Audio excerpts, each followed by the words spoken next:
እንደምናችሁ አድማጮቻችንና ተመልካቾቻችን ይህ ሆርን ኮንቨርሴሽን ነው። ዛሬ የምረቃ ድግሶች መደበቅ ያቃታቸው የአብይ አህመድ ክስረት የሚል ርዕስ ይዘን ቀርበናል። በዚህ ስር ሁለት ማሳያዎችን ይዘን ምን እየተደረገ ነው አገሪቷ ውስጥ የሚለውን ነገር ለመዳሰስ እንሞክራለን። ባጭሩ መጀመሪያ ሁሉም ሰው ሲመለከት እንደነበረው የህዳሴ ግድብ ምረቃ ነበረ። ያ ህዳሴ ምረቃ ከአገር ጥቅምነት አንጻር ውጪ በሆነ መልኩ ለፖለቲካ ጥቅም እንዲውል ተደርጎ ብዙ አይነት ስራዎች እየተሰሩ ነው። ያንን እንዳስሳለን እና ዓላማው ምንድነው የሚለውን ነገር ነው የምናየው። ስለ ህዳሴ ሳይሆን በህዳሴ ምክንያት እየተሰራ ያሉ ስራዎችን ማለት ነው። በሁለተኛ ደረጃ ደግሞ የመጽሐፍ ምረቃ አብይ ሳይደክም መጽሐፍ እየጻፍኩ ነው እያለ ነው። ያንንም ድግሶቹ ምንድነው እየተደረጉ ያሉት የሚለውን ነገር ነው የምናየው። ስለ ጽሁፍ አይደለም፣ ስለ መጽሐፍም አይደለም። እየተደረጉ ያሉ ነገሮች ምንድነው በዚያ ምክንያት የሚል ነገር ነው የምንመለከተው። እነኚህን ጉዳዮች ከኔ ጋር ለመዳሰስ የመጣው የኔ ባልደረባ ዶክተር ምልኬሳ ነው። ምልኬሳ እንደምን ነህ? ሰላም ኢታና እንደምን አለ? መልካም። እንግዲህ በቀጥታ ወደ ርዕሳችን ከመግባት በፊት እንደ ሪቪው ወይ ደግሞ የጊዜው ርዕሰ ወሬ ሆነው ያሉ ሁለት ጉዳዮች አሉ። እዛ ላይ አጫጭር ሀሳብ ሰጠን ወደ ርዕሱ እንሄዳለን። አንደኛው የደሞዝ ጭማሪ ጉዳይ ነው። እንግዲህ ከሳምንታት በፊት ሁሉም ሰው እንደሚመለከተው እንደሚያስታውሰው ደሞዝ ተጨምሯል የሚል አገር የሚያናጋ ወሬ ተለቆ ነበር። አሁን ደግሞ አይ ይሄ ነገር መቆየት አለበት የሚል ወሬ እየተለቀቀ ነው። ምንድነው እሱ ጉዳይ ምልኬሳ? እንግዲህ አንተ እንዳልከው ሰሞኑን አይኤምኤፍ እና ወርልድ ባንክ የኢትዮጵያ በተለይ የዕዳ ጫና በከፍተኛ ደረጃ አድጓል እና የኢትዮጵያ ኢኮኖሚ የመሸከም አቅሙ ኦልሞስት ኔጌቲቭ ውስጥ ነው ያለ የሚል አይኤምኤፍ እና ወርልድ ባንክ አቋም አሳይተዋል። በዚህ በእንትናቸው በአቋማቸው መሰረት ከፍተኛ የጣራ ነበር የውጭ ዕዳ 140% ማለፍ የለበትም። ይሄ ስታንዳርድ ነው። የኢትዮጵያ ግን 206.6 ደርሷል። ይሄ በጣም ሰስቴነብል አይደለም የሚል በጣም የኢትዮጵያ ኢኮኖሚ ኦልሞስት ወድቋል የሚል ምልክት ነው ያሳየ።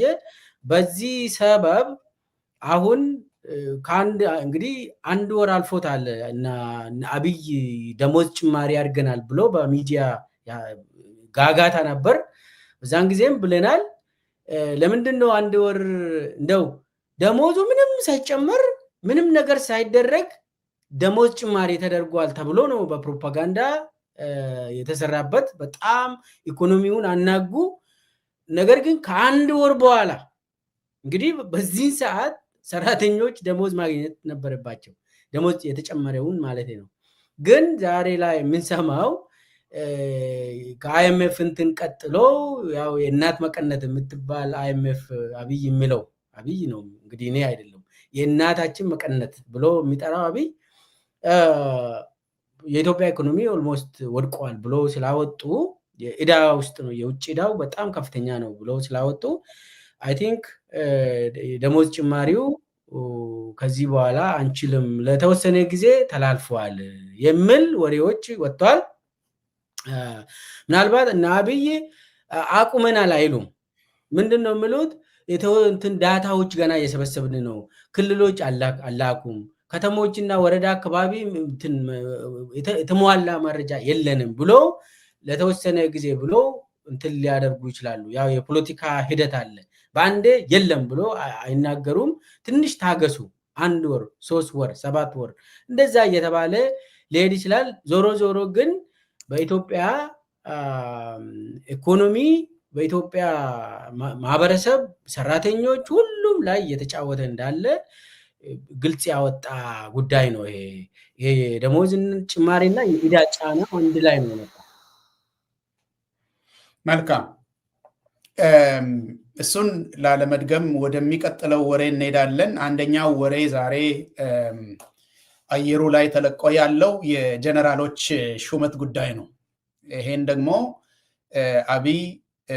በአብይ አቅራቢነት ፕሬዝዳንቱ ሾሙ የሚል ወሬ ተለቋል።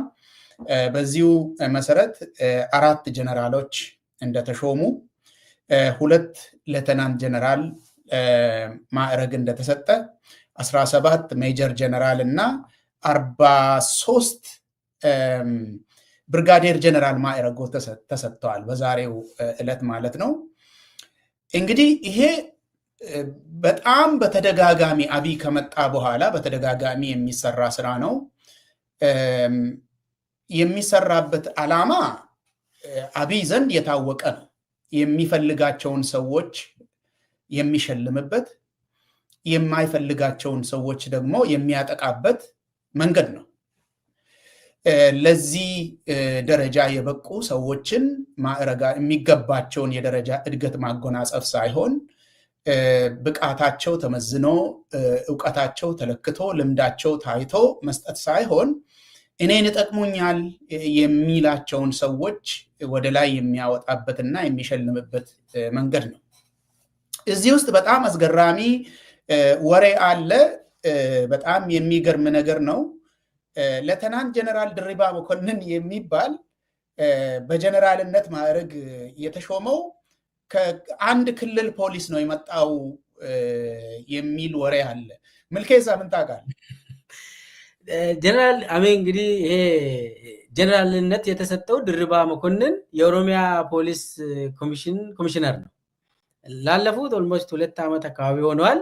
ድሮ መከላከያ ውስጥ እንደነበር ይታወቃል።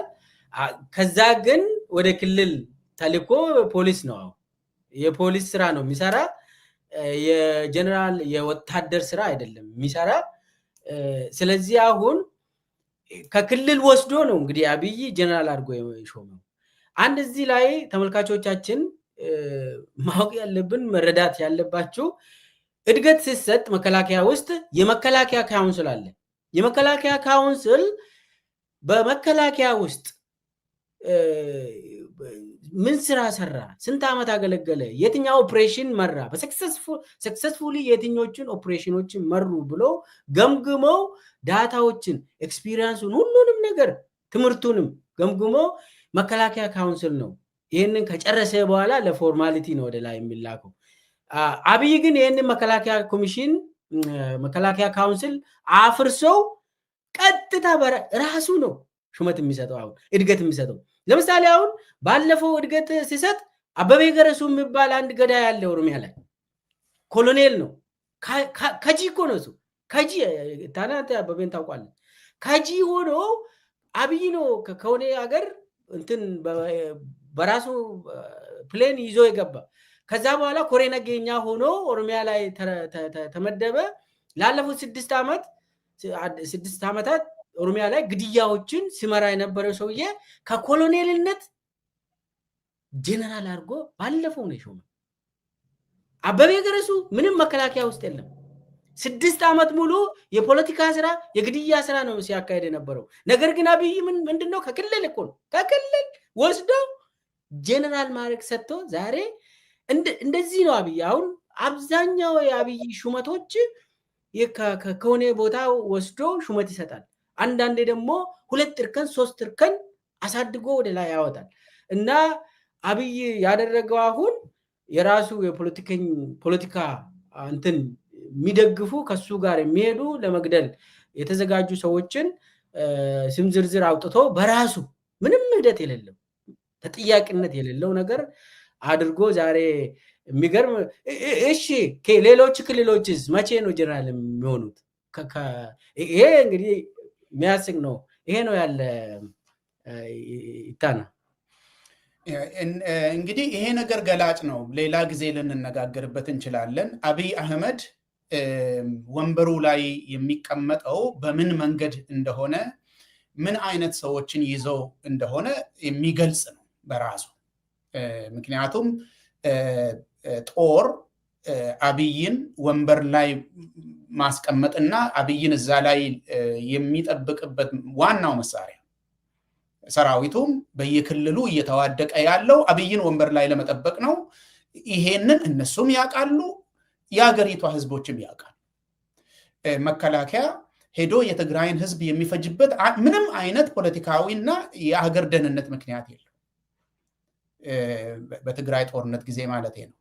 በኦሮሚያም ተመሳሳይ መከላከያ ከኦሮሚያ ክልል ጋር ያለው ጥል አንድም ነገር የለም። የአገር ስጋት ነው ተብሎ መከላከያን ወደ ጦርነት ኦሮሚያ ውስጥ የሚያሰማራው የሚያጋድለው አንድም ምክንያት የለም።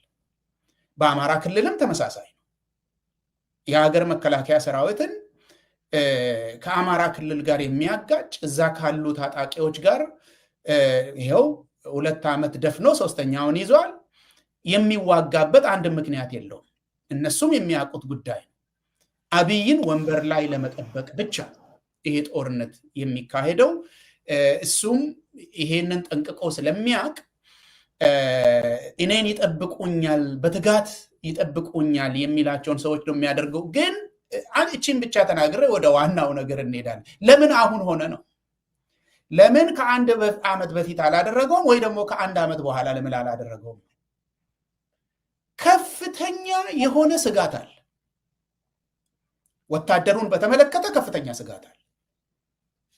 ይሄንን ስጋት እቆጣጠርበታለሁ፣ ኮሽ ሳይል አልፋለሁ ብሎ ከቀረጻቸው መንገዶች አንዱ ከዝርፊያ ቀጥሎ ይሄ ነው። ያዋጣዋል አያዋጣውም የምናየው ጉዳይ ነው። አሁን ያነሳንላችሁ እንደ ምሳሌ በሚቀጥሉ ሳምንታት መረጃ አደራጅተን በዚህ ላይ ልናወራ እንችላለን። ከወዲሁ ጉምጉምታ አለ በተመረጡት ሰዎች እና በተሾሙት ሰዎች መካከል። ስለዚህ እየተደረገ ያለው አብይ ራሱን ለማዳን የሚያደርገው ሩጫ ነው። የማይቀረውን ውድቀት ለመቋቋም እየተጣጣረ ነው ያለው። አሁን እንኳን ደስ አላችሁ ወታደሮች ተብሎ ድቤ የተመታው አብይ የራሱን ፍራቻ የሚያስተነፍስበት መንገድ እንጂ የወታደሮቹን እድገት የወታደሮቹን ስራ እውቅና የሚሰጥና ለተቋሙም ክብር የሚያመጣ በአገር አገልግሎት ላይ ልምድ ያላቸው ሰዎችን እውቅና የሚሰጥና ለአገሪቷን ጥቅም የሚያመጣ ጉዳይ አይደለም። የአብይን ፍራቻ ለማስታገስ የተደረገ ነገር ነው። ይሄንን ወደፊት ልንነጋገርበት እንችላለን።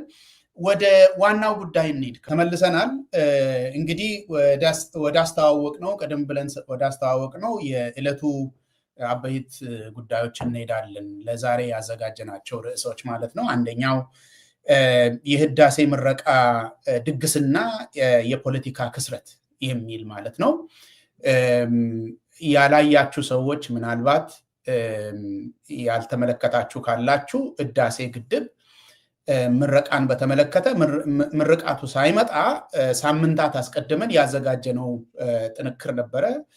እሱን እንድትመለከቱ እንጋብዛለን። መጀመሪያ ቀኑ መቼ እንደሆነ፣ ለምን ያ ቀን እንደተመረጠ፣ አብይ በምን ደረጃ ለፕሮፓጋንዳነት ለመጠቀም እንዳዘጋጀ፣ ለምን ያክል ጊዜም ይሄንን እንደሚጠቀም ሁሉ በፓርቲ ተመካክሮ ሰነድ ተዘጋጅቶ ሚዲያዎች መመሪያ ተሰጥቷቸው ስራ እንደተጀመረ ገና ፕሮግራሙ ሳይሰራ የውስጥ መረጃዎችን ዋቢ አድርገን የሰራነው ፕሮግራም አለ። እሱን እንድትመለከቱ እንጋብዛቸዋል። አሁን እንግዲህ ብለን ነበር ለማለት ሳይሆን በዛን ጊዜ የተናገርናቸው ነገሮች በተጨባጭ እየሆኑ ስላለ እዛ ላይ አጫጭር ሀሳቦችን ሰጥተን ትርጉሙን ለማስታወስ ነው። አሁን እየተደረገ ያለው አንደኛ ግድቡ ተመርቋል። ግድቡ የሁሉም ኢትዮጵያውያን ድካም ውጤት ስለሆነ ሁሉም ሰው እንኳን ደስ አላችሁ እንኳን ደስ አለን ሲል ነው የቀረው። ይሄ እንግዲህ የዜጎች ደስታ ነው። እንኳን ደስ አላችሁ ተብሎ ህዝቡ ደስታውን ሲለዋወጥ ነበረ።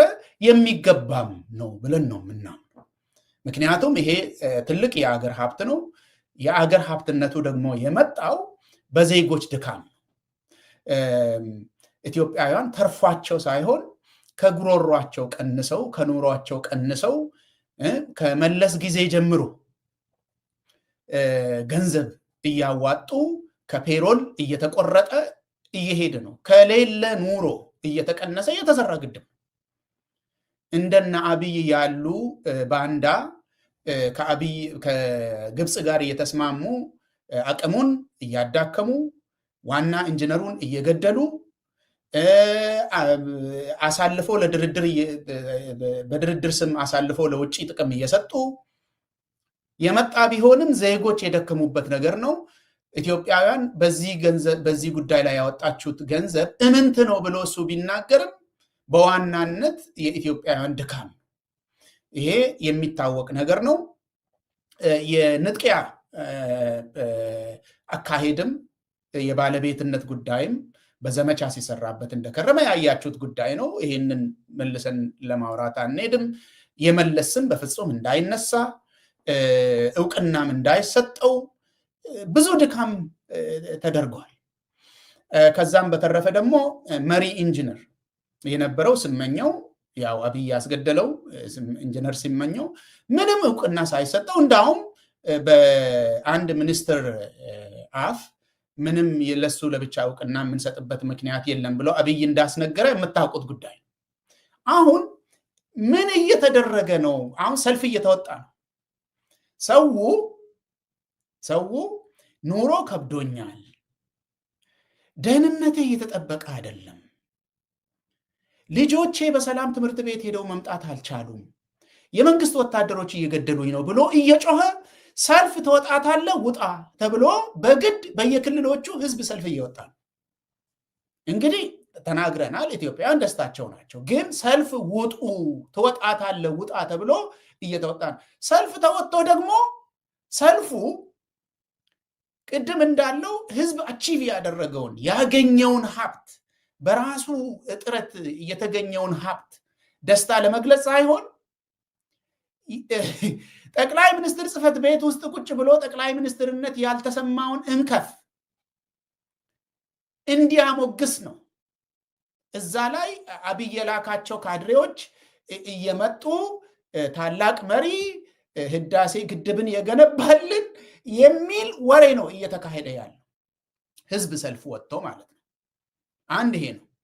በየመስሪያ ቤቱ የሚደረገው ስራ ጠቅላላ አብይን ወደ ማሞገስ ተቀይሯል።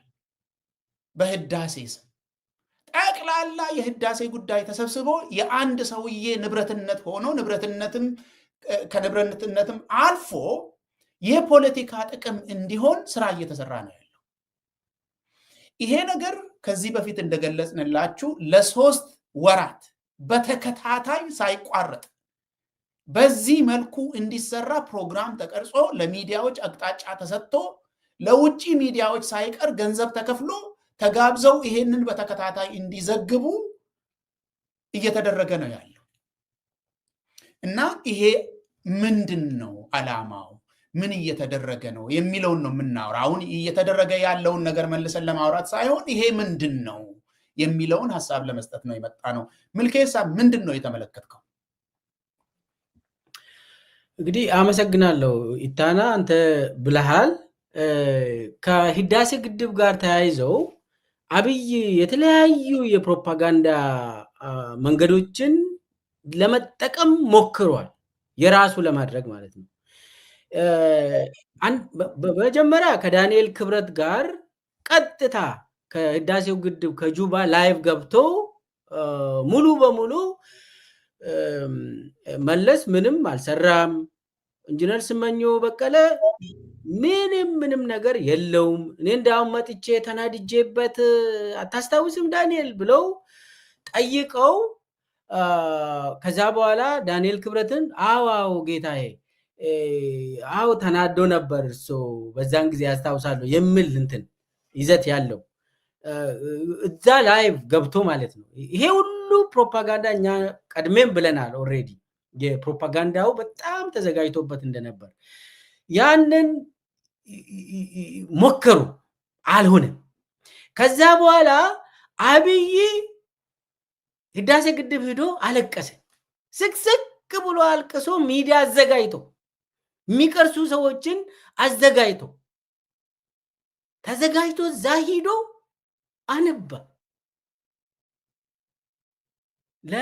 ለሚገደሉ እናቶች አንድ ቀን አልቅሶ ማያቅ ግለሰብ ህዳሴ ግድብ ሂዶ ስቅስቅ ብሎ በካሜራ ተዘጋጅቶ በግራ በቀኙ እሱ እያለቀሰ እያሳዩ እንግዲህ አየን። አብይ አልቅሶ አየን። ሁለት በልልኝ። ይሄም አልተሳካም። ሰው ሳቀበት፣ መሳቂያ ሆነ። ሶስተኛ ላይ በሚዲያ ላይ በቀጥታ ሰው አብይ አይደለም እንዳውም 30% አብይ ተገዶ ነው የሰራ። የህዳሴ ግድብ ባለቤት የኢትዮጵያ ህዝብ ነው። ያስጀመሩ ደግሞ እነመለስ ዜናዊ ናቸው። ስማቸው መነሳት አለበት። እነ ኢንጂነር ስመኘው ናቸው የሚል የኢትዮጵያ ህዝብ ሙሉ በሙሉ አብይን